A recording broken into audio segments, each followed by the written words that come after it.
A majority of freshwater lakes in Minnesota were formed by the depressions left from receding glaciers during the end of the Ice Age. Lakes are fed by rivers, streams, and underground springs, creating a network of interconnected systems. Due to improved transportation and highway systems, it was easier to expand and settle in areas that weren't possible before. This led to the settlement, parceling out, and privatization of lake shores.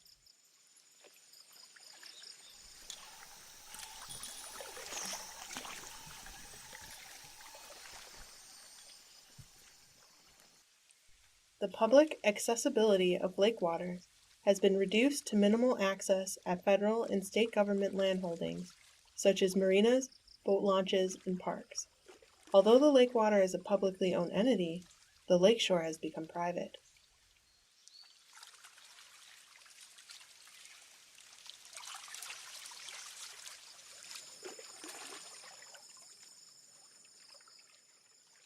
The lake allows one to step away from urban or rural settings and create new circles of socialization, activities, and opportunities.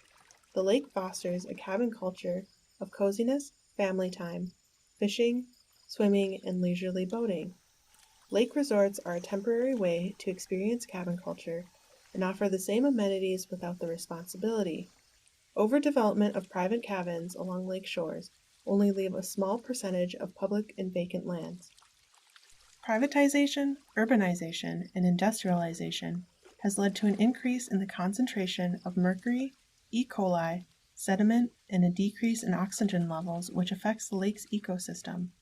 This has made 60% of the total freshwater lakes unsafe for human consumption.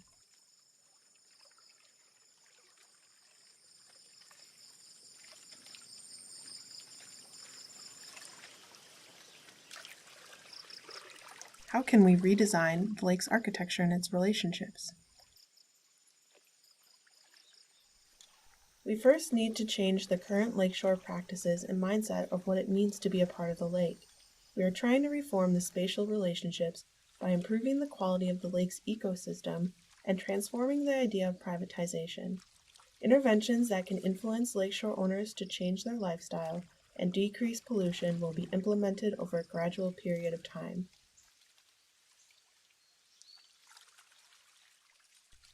Public lands are an advantageous way to introduce environmental interventions as it is easier to navigate the legal and political boundaries compared to private lands.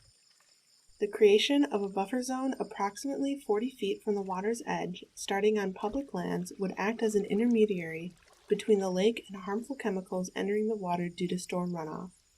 The buffer zone consists of native plants and halophytes with deep root systems that would filter nitrogen, phosphorus, and chloride, which will reduce the levels of eutrophication and help aquatic species thrive.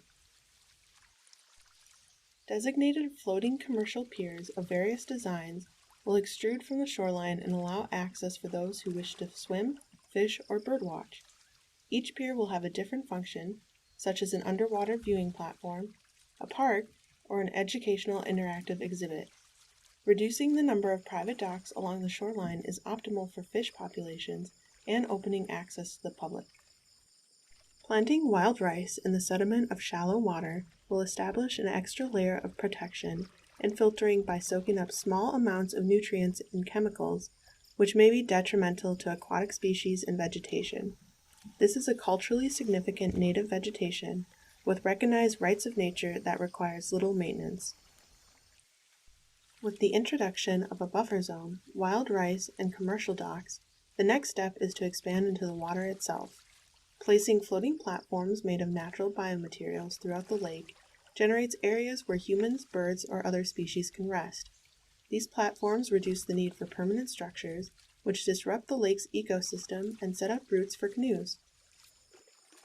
Canoes are a more environmentally friendly way to experience the lake and decrease the need for gasoline-powered boats. Visitors can take their time canoeing across the lake while stopping and resting at floating platforms along the way. Both the Canoe Route and floating platform are a way to entice private homeowners and visitors to use the lake with a smaller carbon footprint. The success of the buffer zones, commercial piers, and wild rice will help convince private cabin owners to support a change in legislation, thus expanding these interventions from public to private lands. This change will make it easier to introduce the idea of co-ops to cabin owners and resorts. A co-op is an arrangement where a group of private owners merge their land into one large land cooperative and share assets, responsibilities, and foster opportunities for the community to work together. Co-ops reduce the need for having a boat and a dock for every cabin, which helps consolidate the existing redundant infrastructure. The allocation of one dock per co-op, in addition to the commercial piers, will limit privatization of the lake and allow birds, fishes, and vegetation to flourish. Co-ops can be either semi-public or private. A semi-public co-op will be more progressive in terms of allowing non-co-op members to use the communal spaces and amenities located on the site. Implementing these interventions will help redesign the lake's architecture and transform the physical and social relationships currently in place. Interventions such as the planting, cultivating, and harvesting of wild rice, commercial piers, and co-ops will boost the economy and prompt changes to policies associated with lakes. By protecting and restoring the health of the lake, we ensure that the idea of a transformed cabin culture can exist far into the future.